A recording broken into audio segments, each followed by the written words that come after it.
enterprise commercial leader. And so there may be other experiences that are required to get there. But if your purposes change, who are we not to be able to help you achieve that? And I think as we're more honest with our talent and their aspirations, I think they can be more honest with us about what it is they want and how we can help them find that purpose and meaning. How are people responding to this? I think people are excited. We're in the earlier stages of trying to truly scale this. So a lot of work ahead of us in truly kind of making this a big part of the fabric of development at Johnson & Johnson. But I mean, so far through the work that we've done on these, on the Purpose and Career Planner and some associated workshops, like we are getting we have received a tremendous response and are struggling in some ways to keep up with the demand that is coming from that tool. It's really interesting. We talked to a gentleman called Aaron Hurst who wrote a book on purpose. And as I've been researching this, a lot of companies have come to this sort of purpose economy thinking driven by the aspirations of their individual employees. And it's something that a lot of people associate with millennial generation and after that. Your story here is almost kind of reverse of that, right? It's like the foundational principles of the organization embrace purpose, and now your job is to kind of put that into personal terms for the people who work there. It's really interesting. Yeah, no, it is. And I think that's probably part of the goal of any learning professional really is to, take what are the unique assets and capabilities that come with an organization and harnessing all of that to really bring to life, the best of that organization. And, certainly, very fortunate that purpose has those deep roots at Johnson & Johnson. Can we talk a little bit about this year, 2020? One of the things we're interested in is how the disruption and the sort of acceleration in some ways towards a future of work where we're maybe more digital and more distributed and so on and so forth. But it's obviously driven a lot of change in people's sort of work habits and environments and activities. How has the pandemic, and you also mentioned the social unrest, and impacted the world of work in your organization? And how has it made you think about your role perhaps in the future? And by the way, thanks for working on the vaccine. I read an article this morning that said you have a one-shot vaccine that's progressing to stage 3 trials, which is just awesome. It is. I mean, it's amazing, again, what can be done and what the talent in our organization is able to do. No, I mean, I think this year, obviously, for anybody has been a year like none other, and, has challenged assumptions, has challenged our ability to work in new ways and to change, paradigms. I think for us and probably for many others as well, like there was a path that led to more virtual type of engagements and the use of technology. I mean, I think for us specifically, it has shown a light on the need for that. And, frankly, it can be, as effective. And I think it has to be done differently. It can't, it's not just putting everything into virtual formats and whatnot. That there is a great place for virtual learning, for the digitization of content. And I think, if anything, it's accelerated our roadmap into more technology-driven learning experiences, the digitization of our content. But I also believe that it's also helped kind of reinforce that from a cultural perspective, as much as we do value some of the scale that would come, the ability to scale programs that would come through technology and the digitization, our culture really is about relationships. And, a lot of, I think a big part of our core programs, yes, they're there to build capability in individual leaders and groups of, high potential leaders and whatnot. But I think part of it is about building culture and reinforcing, who we are and how we lead. And those aspects, I think, are still a little bit more unique, and the value of the networking, of the nuances that, of a culture that come alive in a face-to-face are still going to be important and still going to be valued and still something that we're planning on, while trying to also take advantage of all the amazing benefits that technology can give us.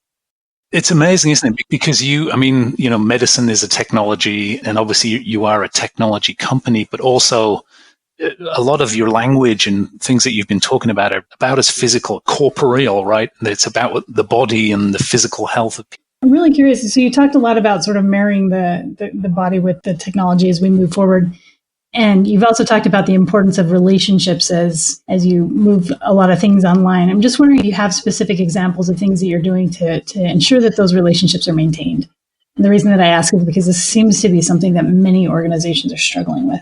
Yeah, I think maybe, a simple example would be our program that we call our executive orientation. And so it's for all of our newly hired or newly promoted vice president talent and above. And, typically this is a 4.5-day event in person in New Brunswick that brings together these new leaders from all over the world into a room. Our executive committee spends, a great deal of time with them over the course of this week, and they get exposure to other top enterprise leaders that help brief them on kind of what the expectations are of a senior leader and the resources available to them, indoctrinate them in our philosophies around talent and leadership and whatnot. And there's a lot of networking, right? This builds the relationship. It's a lot of, dinners and events and Credo based, community service opportunities that connect them. And, obviously pulling all those things off is very difficult in a virtual environment. And I think, we've done a very nice job, and all the kudos would go to my team. They've done a nice job really being able to streamline the content. And I think in some ways it's a more effective format for relaying some of the content. And then there are just straight up downsides. You're not able to follow up and build any or connect with any of these executives that come in a more one-on-one format. And I think we just have to recognize that's one of the downsides to this. And we're not going to make up for that. But we have created, breakout opportunities for small groups to get together, set up, one-on-one meetings. So there's a lot of things happening on the periphery of the core agenda that are attempting to help mitigate some of those senses of loss around, relationship building and whatnot. And I think the tension is at scale. We normally can only get about 45 people through this program just because of space in a hotel. And we were able to get 100 people through the program when we ran it in July. And so neither solution's perfect, but I think we're trying to emphasize on the merits that each brings. And, when we're able to, I see this again as a program that probably goes back to being a face-to-face type of event, but with so many learnings that will probably be able to be used and help us, continue to get really effective at how content is distributed. I actually really love that. I think when COVID hit, most organizations were like, oh no, how do I get all my ILT online? How do I make sure that that's all accessible to everybody? As the months have gone on, I've actually seen people really take advantage of technology to do completely different things and address things in completely different ways than they would otherwise. So I'm hoping, as you mentioned, I hope other companies do the same thing, that they take a look at maybe what wasn't working as well or things that work better in the new way, and incorporate them once we sort of get back to normal. Yeah, I can give you another quick example. So we, at the Human Performance Institute, we have our flagship program, which is called Performance. It's a 2.5-day program that takes place in Orlando. It's an absolutely amazing program. I've been, very fortunate to have been exposed to lots of different, development experiences in my career. And, this is the program that has impacted me the most. And I would have said that 10 years ago. Long before I ever came to Johnson & Johnson or got to work with the Human Performance Institute. And that was when the program was called the Corporate Athlete. But this performance program takes you to Orlando, puts you in a bubble, right? Our building creates this bubble. You're away from your family, you're away from the office, and you're able to kind of be in this perfect environment where we make sure that you are able to exercise and get, help build up that quantity of energy physically that you need. We're able to help educate and teach you around the things that you should be eating and in the quantities that are going to help you drive that energy. We're able to give you time to step away and reflect on the quality of your energy and the relationships that you have that drive that meaning and purpose in your life. So it's this amazing bubble, right? Well, COVID hits and, we're still a commercial business this year and have some targets that we need to meet and contracts that, we're expected to meet for customers. And so the team went back to the drawing board and said, well, if we can't actually create the same bubble, there's just no way we can do that. How do we use the environment that we are given, this absolute sense of real life that people are in, to our advantage? And so they rethought the program from the ground up. So it's a completely different experience. Instead of this perfect ideal bubble approach, it's the real world approach. And now, instead of bringing you in and having you sit in one of the bod pods, we send you a scale. It's a very sophisticated scale that is extremely accurate, or that gives you a great readout around body mass index and, some of these factors that are really important to watch in terms of your health.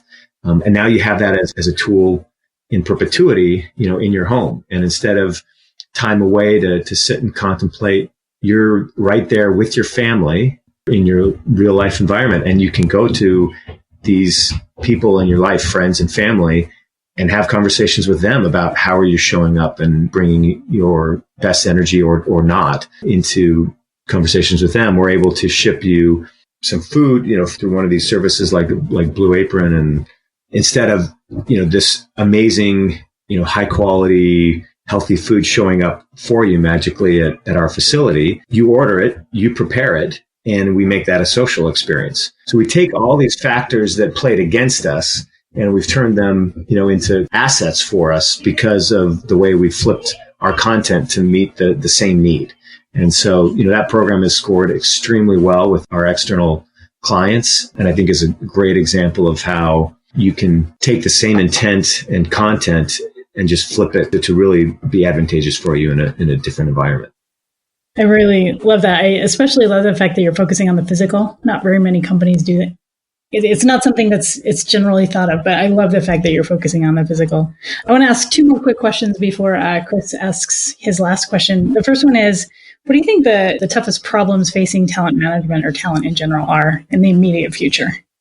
Yeah, I'm going to go back to the comment I made around talent access. I mean, I think this is a really, personally, a really messy and interesting space. And I don't know, who's going to really crack the code on this first, because from a sheer benefits perspective, people are willing to be contractors and they'd love the flexibility. But every contractor, that's worked for me, and this is, whether I was at Mars or Nike or now J&J, they want the benefits. They want the perks. They want the security, and they want the recognition that they actually were part of the brand, that it wasn't just, they're not just working for some staffing agency. I mean, they were doing work for Nike or for Johnson & Johnson. And I think that's a big deal, a big point of pride. And you have these co-employment laws that then also get in the middle of this and force us to go away from good talent. So we can find good talent, but we can only use them for so long. And we're not, when I say we, I think this is all big companies are just not,